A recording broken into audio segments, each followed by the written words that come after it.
Imagine living your life after 50 and feeling energized and excited about your future. Welcome to the Women in the Middle podcast, the podcast for women who are ready to figure out what they want and create the life they deserve. Here's your host and Master Certified Life Coach, Susie Rosenstein. Welcome back to the podcast Women in the Middle. I'm your host, Susie Rosenstein, your Master Certified Coach and Midlife Mentor, and I'm so glad to be here with you again for this week's episode, which is about having less stress and more conversations about end-of-life planning with Marni Blank.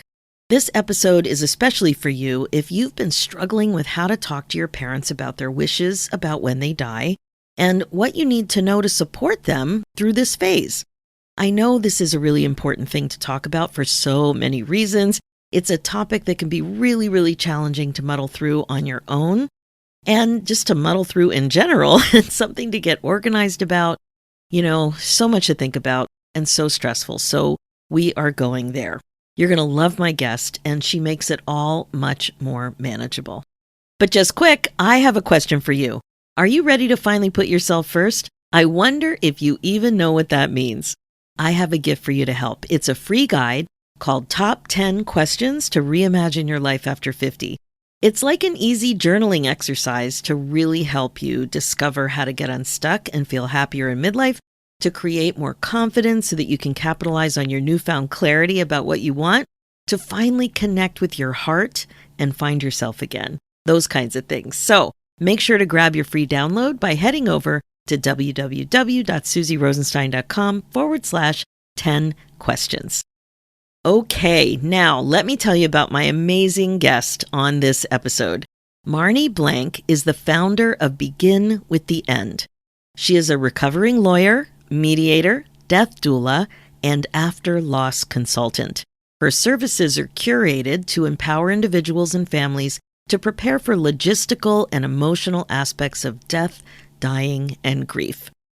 This can include accountability in completing end-of-life decisions and documents, facilitating family conversations, getting your important documents and digital life organized, and legacy projects. For families in grief, she offers after-loss support to help overwhelmed executors and families work through the paperwork and logistics to close the estate. Marni splits her time between Brooklyn, New York, and upstate New York. Her snuggly but mischievous pup Penny keeps her company. Okay, now let's dive into this week's episode. Hi, Marni. Thanks so much for joining us today on the Women in the Middle podcast. Thanks for having me, Susie. Now, I was really excited to have you on today because you are helping people do some of the potentially most important and challenging and even serious work they may ever do, completely unprepared for it. And as they go forward and prepare this logistical and emotional aspects of death, dying, and grief for people that they love. And I know that we're going to try to have a little bit of fun today just because, we don't want to have a podcast that's just full of crying and sadness. But it is really heavy duty what you do. So let's start by you telling us a little bit about why you're so passionate about this topic. Definitely. And it doesn't all have to be heavy duty and dark. It really is, thinking about your legacy and how you want to be remembered. And that can be really fun. But Thank for you. Me, good. Of course. For me, I was at my day job in 2018, just at a work event, unrelated to this field at all. And I got a call from a hospital that my mom had been in a freak car accident. And, the first thing I thought, other than is she okay, was, oh my gosh, I have some of her paperwork sitting on my desk that I was supposed to get signed and notarized that I hadn't done. And I am a lawyer by background. I'm smart, I'm organized, I know how important these things are. And I had a mental block around dealing with paperwork that had to do with my mom's eventual death. And so in that moment of needing to get to the hospital, I had to scramble and do certain things and make sure certain things were set up before I could be there. And that is not the time that you want to be thinking about these things. And so I will fast forward to say that my mom ended up being okay, but in the ensuing months of figuring out, rehabilitation center, insurance, her pets. She had just gotten a kitten the week before and she had a dog. Mail, running her household, running my life, and still having my own business. And my mother was out of state. It was incredibly overwhelming. And I wish that I had had someone there sort of to guide me through this and to be there and to offer me advice. And so I ended up going to this work sort of because I wanted to provide what I didn't have in that moment. And also because this experience, along with, a health emergency that my father ended up having a few years later, really sort of brought to light conversations that we hadn't had in our family that we really needed to be having. And we have had many of those conversations now, and it's sort of kind of mainstream in our family, but really recognizing that a lot of families aren't having these conversations. And so how can we start talking about this more, both like in our families and in our communities and in our friend groups? So I ended up going to death doula training in 2020 to really sort of get more of a sense of death and dying and grief, and what does that mean for me and my family, and what does that mean sort of more, holistically in our society as our population age. And I sort of started my career from there. Well, one thing that strikes me is there's just so much that we don't even know that we need to know. And at least as a lawyer, you probably had a good sense, like you had some papers on your desk already that you knew what to do with. You just hadn't done them. But there's this sense that unless you've been through it before, you don't even know what to ask. Like, I remember the first time I even heard the word death doula. That was new to me. I don't think most people even know that's a thing, or that they can get some guidance from somebody who's not a lawyer necessarily. I mean, I think it helps you, but you don't have to be a lawyer to get help with this, or somebody from a home or a funeral home, or like, who helps you with this sort of thing? I don't think people know that they can even get this kind of help if it's not a family member, Yeah, I think it's such a good point. Death and dying and grief are really sort of in the shadows of our society. We don't like to talk about it. It's not something that, we're taught to have the conversation around. And so it's only natural that people have a little apprehension around it or don't want to talk about it, because you're right. We don't know what we don't know. And it's really hard to sort of start these conversations when you don't know where to begin. And that's sort of where I've found it helpful to jump in, because, fast forwarding, what a death doula is a non-medical professional who helps with the logistical, the emotional, and the spiritual aspects of death and dying and grief. And so we're sort of a wealth of knowledge to get people more comfortable with this conversation. But even within that, there are many niches. For me, a lot of what I do is help people of all ages plan in advance, but more specifically, people, in their midlife who may have gone through some sort of transition, whether it's getting married, getting divorced, having a healthcare diagnosis, losing a spouse, or starting to think about how to help their aging parents. And so how can we start getting comfortable with some of the things that we haven't talked about in our family? And so you're right that, a lot of people, when they think about end of life planning, they're thinking about, a will, I need a will or a trust. And those are great. And everyone should have one of those, even though only 33% of the adult population have those documents in place. But more importantly, thinking about your healthcare wishes. What's most important to you as you age in terms of health and wellness?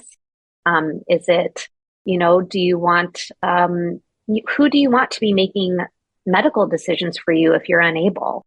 And that's a healthcare proxy. Or having a living will, which is sort of the document that would go along with that, stating your wishes. Do I want medical intervention if something were to happen? Is longevity more important, or is it the quality of life, sort of quality versus quantity of life at the end? Do you want to be an organ donor? There are all these different, questions and conversations in our family that we need to be having. And sometimes you just need a guide to help have those conversations. Oh, who doesn't like to have their hand held? Yeah. Right? Yeah. Well, and then there's always the weird questions too, is like, do you have money hidden anywhere? It's so, I mean, yes, Susie, I have worked with people. I've worked with people where the parent will have said casually to the child, just make sure that you're looking in pocketbooks and closets. I've hidden money around the apartment. And you're like, well, what?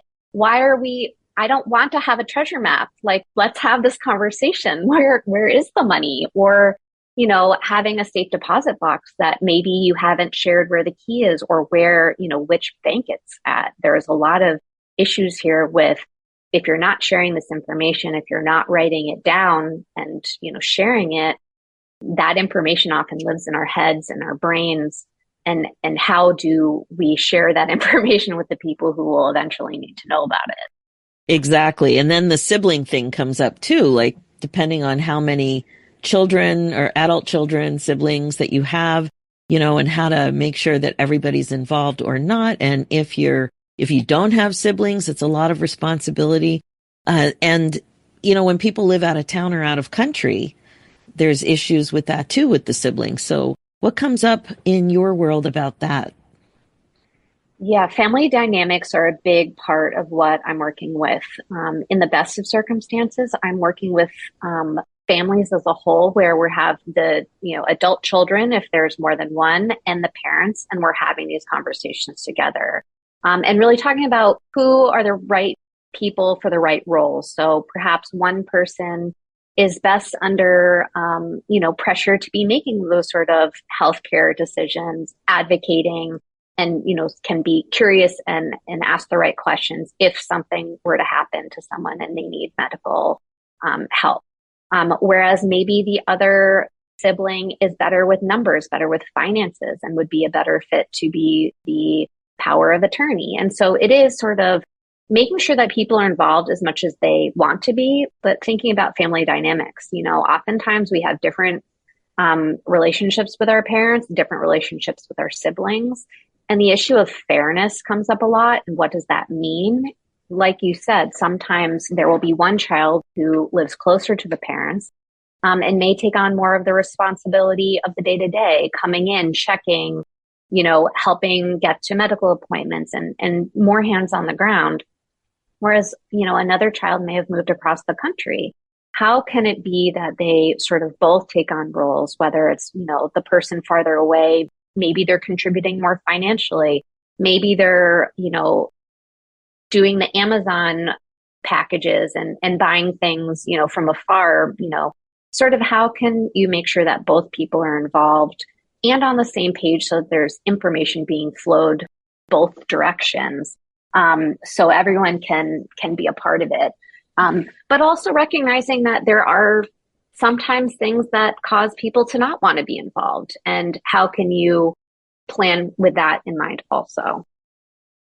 That's a really good point. Not everybody has the same capacity in different situations. And then there's some people who are really good at stuff that you wouldn't want to do. And you're happy that they can help do the finances or the books or clean a basement, Yes.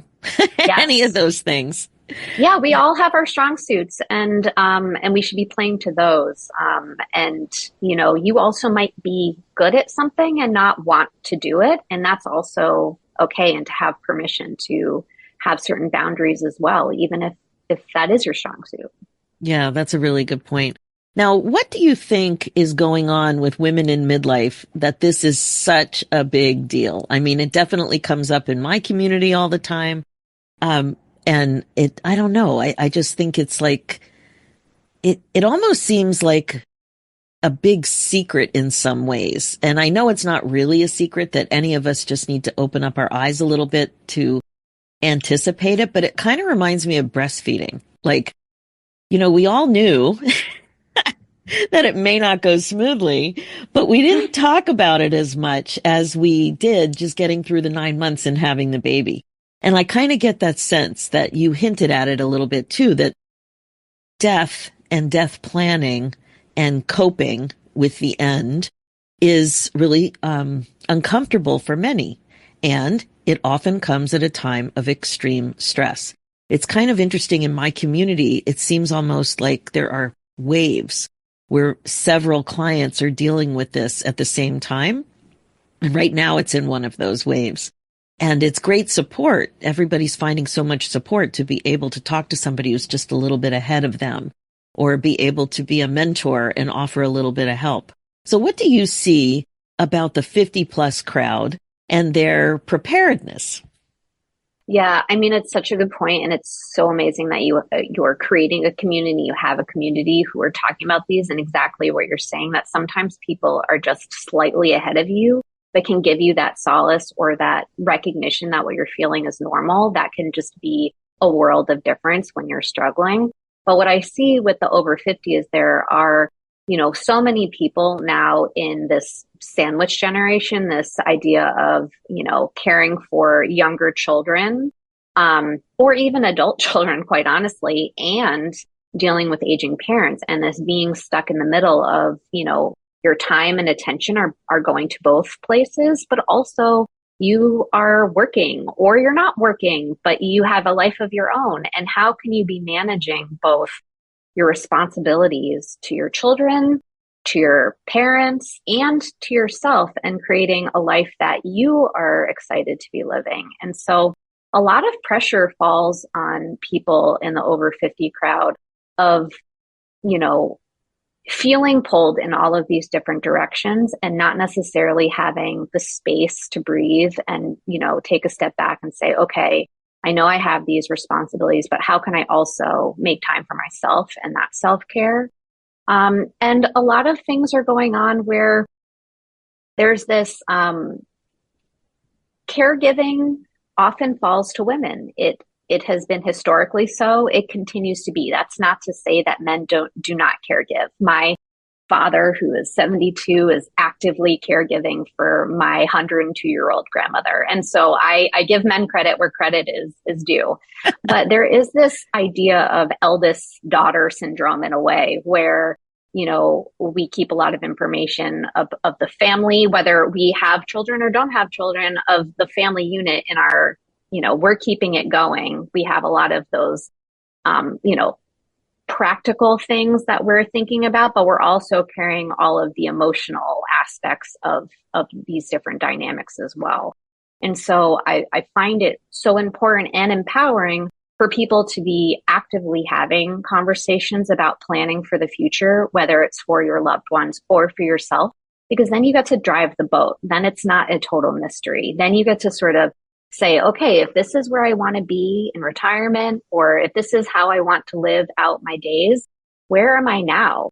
Where, how are my finances? How is my mental health? Where am I now? And how can I steer the ship in the right direction? And if things aren't going according to plan, how can I get the support so that I can get there? I love what you just said. Planning out. This is one of the exercises I do with my clients. So my midlife gals, is we don't just make a plan about the future, but we plug in relevant benchmarks, like how old will the kids be? Will you be paying tuition? Where will your mortgage be? How old will your parents be? To start to really say that it's not just, this is my 5-year plan, but you have to take these other ideas into your brain, or it's just not reality. And I don't know if you know, but I have another podcast called Women in the Middle Entrepreneurs, the reality of running a business when you are over 50. And for sure, caring for aging parents is one of the most unpredictable, intense things that goes on that can really affect the way you typically want to run your business for a period of time. And it could be an extended period of time. It's so true. Running a business it's hard in the best of circumstances. Right. And you're wearing all the hats or you're doing all the problem solving.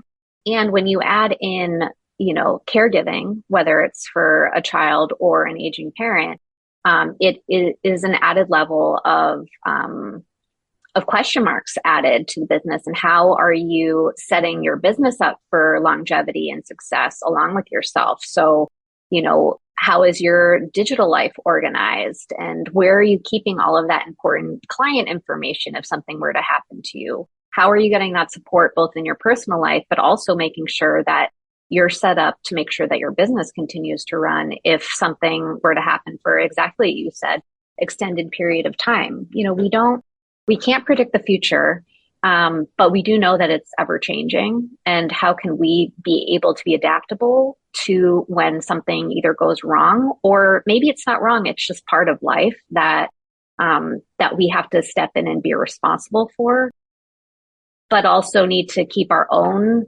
all of the plates continuing to spin? Or how can we have a gentle landing so that, things aren't falling apart? Maybe there's just a pause, a gentle pause, but like it's planning so that you can live freely now, knowing that you've thought ahead to what's going to happen down the line.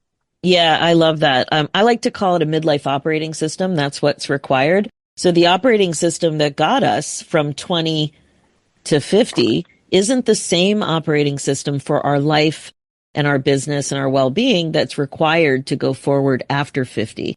And so dealing with aging parents, if you are fortunate enough to have them still, is definitely something that has to be part of your plan. Like if you also, a question I ask my clients regularly, including this week, is to think about what kind of a daughter you want to be so that you don't have regrets. So what kind of a daughter do you want to be at this age and stage so you don't have regrets? And it really gets you thinking, and it should get you thinking, right?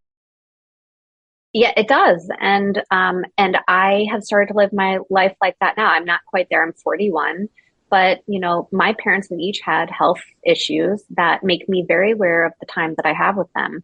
And so, like you're saying, my dad and I are going on a trip to Arizona to do some national parks at the end of the month. I'm making time and thinking about, how do I want to live my life now, but also how do I want to create memories with my family and have those experiences now while everyone is healthy enough to do those things. Thank you so much for sharing that. In your notes, you also mentioned aging solo. So does that mean being an only child? Aging solo can mean many different things. And for many solo agers, it can mean, yes, that you either don't have siblings, or you might have siblings, but you aren't close to your family, or you no longer have, maybe you were always single. Maybe you were married and now you're divorced. Maybe you had a partner and they've passed away.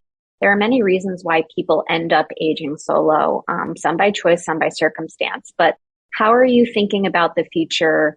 And I think everyone should do this thought exercise, whether you're partnered or not, because we just don't know what the future is going to bring. So how can you be planning and creating a sense of community and those support resources as if you were aging on your own? So, what are the community groups in your area? Are there places for active seniors?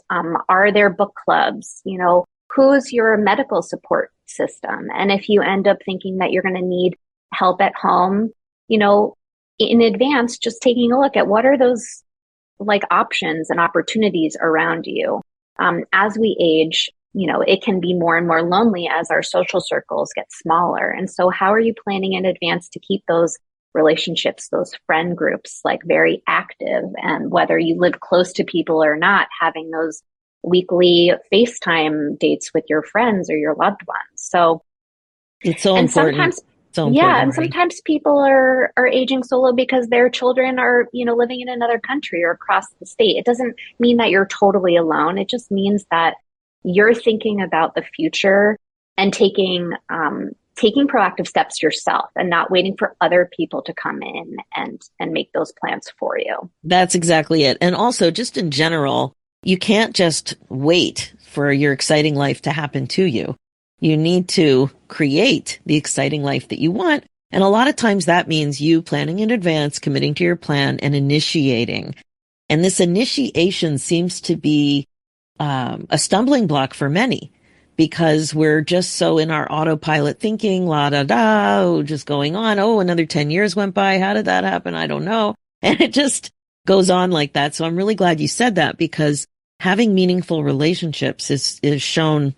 That long Harvard study showed this, that one of the keys to being happy in your next chapter, being happy in life, is developing meaningful relationships, nurturing those meaningful relationships. And so many women come into my world as a midlife coach complaining about this, that they don't have the friendships that they used to have. And, friendships, even if you don't have the right kind of friend that you're looking for now, if you nurture that relationship now, this could go on for 20 or 30 years. When you're really having some trouble and some challenges in your life, like exactly what you're talking about, when you lose a parent, it can be really, really, well, I don't want to minimize it by explaining how difficult it can be and challenging, but it can really shake you up. It can be a wake-up call. It can be jarring, and it's not something that you just get over in a week or 2 or 3, right? Like it really goes on, and you do need that support network. Yeah, it can be very isolating, and it's making sure that you've really been intentional about making these support systems for you and keeping them up. It's not a set it and forget it thing. Friendships and relationships take time, they take energy.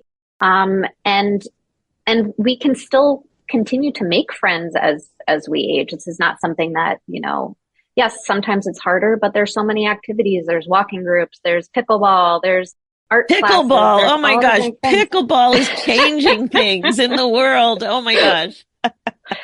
I've only done it once. I loved it. I'm excited for it. But yeah, there's all different kinds of ways to create that support system. It's also getting a good therapist or a mindful coach or any kind of coach. It doesn't have to just be friends. It can be a variety of professionals and friends that are surrounding you to give you that support. 100%. Yeah. One activity, Susie, I love to do with clients, and maybe you'll think this is a little strange, but I like to have the thought exercise of like, if you think down the line to what you would want your obituary to say, what would it say? And write it as if it's already happened. So, if she wrote a best-selling book, she was a loving, parent and daughter, whatever it is, whatever your life goals are, and then really taking a step back and say, okay, if this is really what my heart desires to be at the end, where am I now in that journey? Exactly. And okay, am I writing, 1,000 words a week? Whatever it is, what am I doing to make sure that when I get to the end, I've lived a life without regrets and I've done it the way I've wanted to do it? Oh, I love that you suggested that, because again, sometimes if you just give somebody a journal prompt, they may not get at the real core issue. But when you do something like very tangible, like thinking about writing your obituary, that's jarring because you are dead. And I have to say, you're imagining you're dead. I have to say, in my situation, I lost both my parents as a child, not together. So there were 2 incidents when I was 5 and when I was 12. And, I grew up watching grandparents grieving adult children. And I also grew up really appreciating the gift of life and really understanding that not everybody has the privilege to age. So while you have the privilege to age, what's the gap between what you really want and where you're at? And are you doing any of those things? Like a lot of women also talk to me about hobbies. If you want to golf in retirement or play pickleball, you got to start learning the craft or the sport or whatever it is. Yes. It's not just gonna, I'm 62 now and I'm gonna go play some golf. I don't play golf. I don't know exactly how it works, but you get the point. So anyway, you have to start living your life now and not waiting for somebody fun to invite you in, Oh, that is such a good point. We're not guaranteed long lives, and that's not meant to scare anyone. It's meant to be a wake-up call that like, it's now. And if you've always wanted to learn Spanish, get on Duolingo, or, Right. if you want to do pickleball in your elder years, take one lesson a month, however you can fit it in. I know that, people in this middle age are very busy. There are a lot of things going on. And so you don't have to devote your whole life to, crafts, but can you do little things that start to get you to where you want to be and to not wait for those things? Okay. The one question I really want you to go into with specifics is, how do you actually begin those difficult conversations? Because this is the type of thing where I know somebody listening right now is cringing and they're thinking, I just can't ask that question, or I'm not comfortable talking about money with my parents, or this is too scary. I can't even think about death. So how do you Yeah. start these conversations? I think, like most things, it's starting with yourself. How are you starting to plan for yourself so that you can then bring that conversations to your loved ones? So maybe it means you're contacting a financial advisor or planner if you don't have one and starting to look at your finances. What do your finances look like and how are you preparing for the future? Have you set up a will or a healthcare proxy and started to think about your own wishes? Because then it's sort of an opener to have those conversations with your aging loved ones. So it's, Mom, I was actually just having a conversation with my advisor and he was talking to me about, planning for retirement. I'm curious, have you started to have those conversations, with Dad, or, whether you want to tell me specifics or not, like, where are you at in that process? Do you have a will? Has it been updated recently?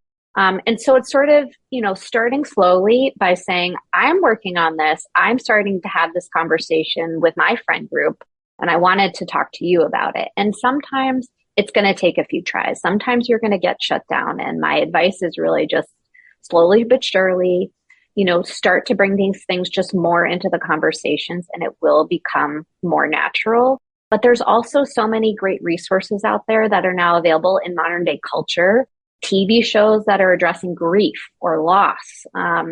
There are podcasts like Anderson Cooper's podcast, oh my All gosh. There Is, which I could barely walk after. I know. I could barely function.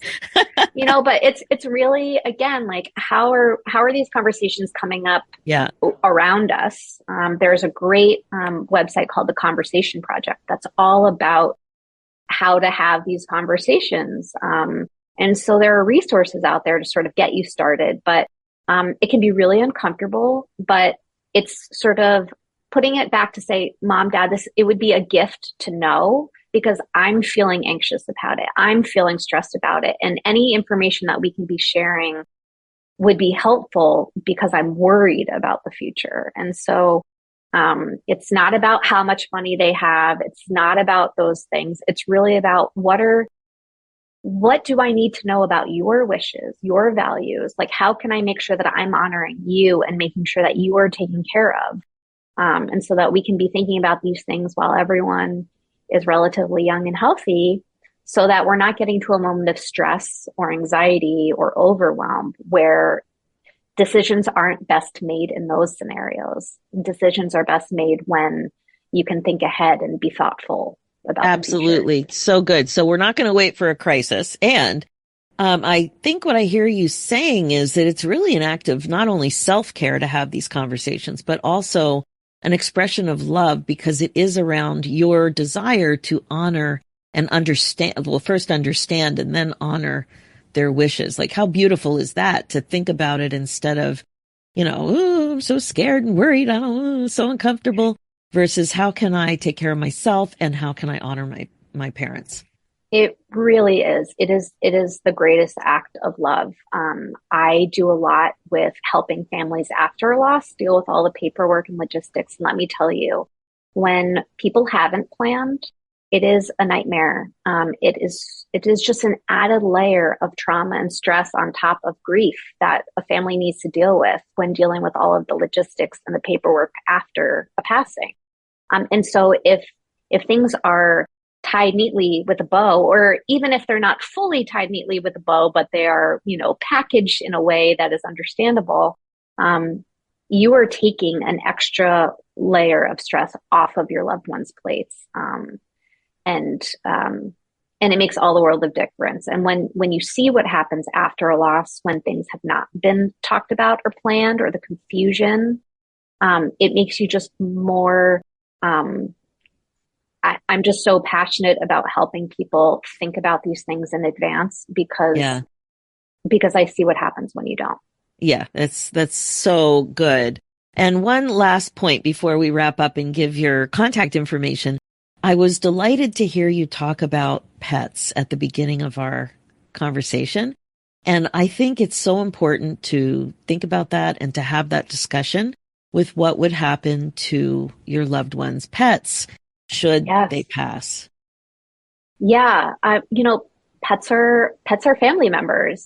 They're very important. And I've seen often, when people are starting to take these steps of planning, whether for themselves or for others, they often get stuck on who will take care of my animals. And it might stop the whole process if people are blocked around it.